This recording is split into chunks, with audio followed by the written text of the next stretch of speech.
प्रदेश में लॉकडाउन को आज 1 महीना पूरा होने जा रहा है। इस अवधि में खट्टे मीठे अनुभवों को हमने बहुत नजदीक से देखा है। घर के भीतर भी और बाहर जो कुछ हो रहा है उसे भी। मानवता सेवा और सहयोग की नई मिसालें अलग अलग रूप में उजागर हुई हैं। इससे कोरोना के खिलाफ संघर्ष का जज्बा और मजबूत हुआ है। लेकिन ये सिर्फ सिक्के का एक चमकदार पहलू है। सिक्के के दूसरे पहलू पर नजर डाली जाए तो पीड़ा का अनुभव होता है।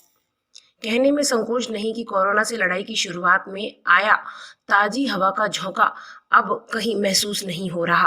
प्रदेश संकट के दौर से गुजर रहा है, लेकिन राजनेता राजनीति की बिसात पर चालें चलने से बाज नहीं आ रहे। गौर करने लायक है, एक तरफ आम आदमी निस्वार्थ भाव से जरूरतमंदों की मदद के लिए खुले दिल से आगे आ रहा है, तो दूसरी तरफ प्रधानमंत्री की तारीफ करने पर हमारे जनप्रतिनिधि एक महिला से राशन वापस लेने की जरूरत कर रहे हैं।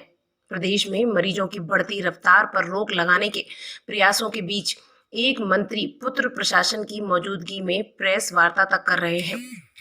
सोशल मीडिया पर राजनीतिक उठापटक का जो खेल खेला जा रहा है वह शर्मसार करने वाला है। राजनेताओं के पुराने वीडियो को नए प्रसंग से जोड़कर एक दूसरे से आगे निकलने की होड़ मची हुई है। राहत सामग्री के वितरण से लेकर पुलिस पर हमला करने वालों के खिलाफ रासुका लगाने को लेकर भी राजनीतिक दांव पेच खेले जा रहे हैं। मजदूरों और छात्रों को लाने और उनको घर भेजने के मुद्दे पर भी नंबर बढ़ाने की शहमात चल रही है। आबादी क्षेत्र में क्वारंटाइन सेंटर का मामला हो या फिर पाक शरणार्थियों को राहत देने का, एक दूसरे को घेरने की कोशिश साफ नजर आ रही है। प्रदेश की जनता जानना चाहती है कि क्या अभी इसकी जरूरत है। क्या यह समय राजनीति चमकाने का है? यह विपत्ति का दौर है। बावजूद इसके सत्तारूढ़ दल के कुछ नेता अपने कृत्यों से सरकार की किरकिरी करा रहे हैं। लॉकडाउन के दौर में सहकारिता मंत्री उदयलाल आंजना किसानों के बीमा में ब्रोकर की नियुक्ति को लेकर विवादों में आ चुके हैं। मामला मुख्यमंत्री तक भी पहुंचा। इसी तरह बेगू विधायक राजेंद्र सिंह विदुड़ी उपखंड अधिकारी के साथ उलझ बैठे। उपखंड अधिकारी ने लॉकडाउन नियमों का उल्लंघन करने पर विदुड़ी के वाहन का चालान काट दिया था। विदुड़ी ने इसे प्रतिष्ठा का सवाल बना लिया। अगले दिन अधिकारी का तबादला करा दिया।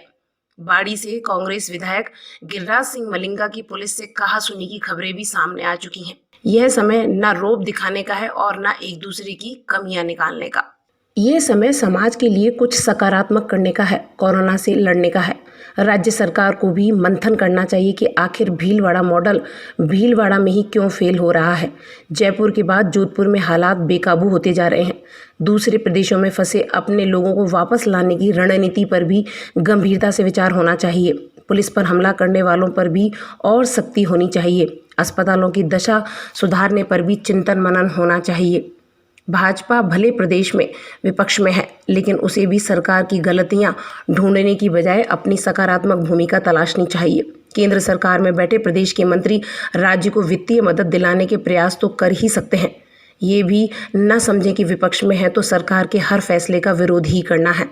इस समय राजनीतिक गतिविधियां ठप पड़ी हैं।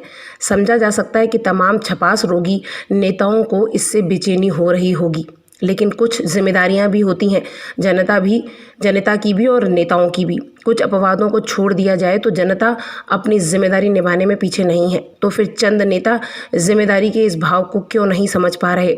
जनता सब देख रही है। उसे पता है कि कौन सेवा कर रहा है और कौन राजनीति। इसलिए समझदारी सिर्फ सेवा करने में ही है।